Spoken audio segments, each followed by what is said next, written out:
सुगंधा और उसकी सास कांता के बीच एक अजीब सी जंग रहती थी। ये जंग थी किचन में कौन ज्यादा अच्छा काम करेगा और घर के सदस्यों के दिल जीतेगा। और उनकी इस जंग में हमेशा कुर्बान होते थे उनके दोनों पति। कैसे? आइए देखते हैं इस किचन पॉलिटिक्स की कहानी में। एक दिन किचन में, माँ जी आज मैं बना रही हूँ मेथी की सब्जी। इस खाने से घर वालों के पेट की सारी समस्या खत्म हो जाएगी। और मैं बना रही हूँ तड़के वाली छाछ, जिसे पीते ही गैस की समस्या कभी नहीं होगी। दोनों अपने अपने खाने को लेकर टेबल पर पहुँच जाती हैं। तभी सुगंधा के ससुर उसकी बनाई सब्जी की तारीफ कर देते हैं। अरे वाह, मेथी की सब्जी भी बनी है, बड़ी ही स्वादिष्ट है। वाह बहू वाह। अरे बहू, लेकिन इसमें इतनी सारी मेथी बर्बाद करने की क्या जरूरत थी?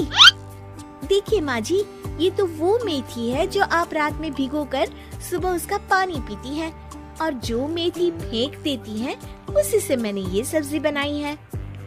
अरे वाह बहू, तुमने तो बड़ा ही समझदारी का काम किया। बस अब क्या था, कांता जी का तो मानो ये सुनकर खून ही सूख गया। वो फैसला कर लेती है कि किसी भी तरह वो अपने खाने की तारीफ लेकर ही रहेगी और सुगंधा को किचन में उसकी कमियां गिनाएगी। कांता फ्रिज खोलकर देख रही होती है और फिर सुगंधा से कहती है, अरे बहू ये क्या, पूरा फ्रिज गंदा पड़ा है। तभी वहाँ सुगंधा का पति आ जाता है। वो सुगंधा को डांट कर कहता है, सुगंधा, तुम्हें कितनी बार कह रखा है कि वायरस फैल रहा है, साफ सफाई का पूरा ख्याल रखना है, लेकिन तुम किचन में इतनी गंदगी रखोगी तो कैसे चलेगा।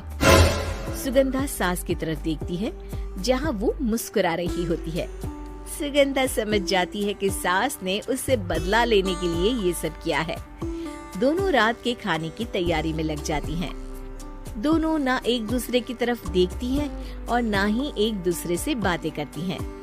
रात को खाने की टेबल पर एक एक कर दोनों कई तरह के अलग अलग व्यंजन टेबल पर लगा देती हैं और अपने अपने पति के पास जाकर खड़ी हो जाती हैं। अरे खाइए जी खाइए, मैंने बड़ी मेहनत से बनाया है। प्लेट में वो खाना डालती हैं। सुगंधा भी दोनों की प्लेट में खाना डालते हुए कहती है, बड़ी ही मेहनत लगी है इस खाने को बनाने में। हाँ, दोनों को ना चाहते हुए भी सारा खाना खाना पड़ता है। कहीं दही तो कहीं मलाई तो कहीं मसाला।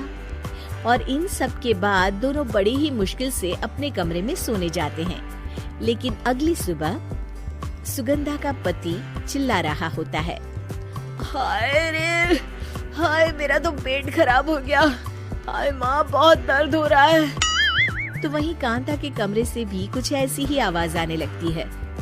हे भगवान, इस सास बहू की लड़ाई हमारी जान लेकर रहेगी। जाओ कोई डॉक्टर को बुला कर लाओ। डॉक्टर आते हैं। दोनों को देखकर कांता और सुगंधा से कहती हैं, देखिए आप दोनों इन्हें खाने में हल्का ही दीजिएगा। हो सके तो रात का खाना जल्दी खाया करें और वॉक किया करें। इतना कहकर डॉक्टर वहाँ से चले जाते हैं। जिसके बाद एक बार फिर से दोनों बहुएं किचन में जाती हैं और खाना बनाने में लग जाती हैं। रात में खाने के टेबल पर दोनों एक बार फिर से खाना लगाने लगती है। पापा जी, मैंने ये पतली मूंग की दाल की खिचड़ी के साथ ये पापड़ और पुदीने की चटनी भी बनाई है। अरे बहू, अभी अभी बेचारे पेट की बीमारी से गुजरे हैं, इतना भारी खाना तो डॉक्टर ने भी मना किया है ना। देखिए मैंने आप दोनों के लिए सूप बनाया है। और दोनों उन लोगों की प्लेट में खाना डालने लगती हैं। तभी दोनों एक साथ बोल पड़ते हैं, बस करो, हमें माफ करो, हमें नहीं खाना इस घर में ना खिचड़ी और ना ही सूप। हम इंसान हैं, एक वक्त में एक ही खाना खा सकते हैं। बस करो, हमें माफ करो, हमें नहीं खाना इस घर में ना खिचड़ी और ना ही सूप। हम इंसान हैं, एक वक्त में एक ही खाना खा सकते हैं। इतना कहकर वो दोनों वहाँ से चले जाते हैं। कहानी का अंत। आप लोग उम्मीद कर रहे होंगे कि अंत में सब ठीक हो जाएगा। नहीं जनाब, अगर सास बहू के बीच सब ठीक हो जाए तो आप ये सीरीज देखे ही क्यों? तो मजा लीजिए इस चैनल में सास बहू से जुड़ी कहानियों का।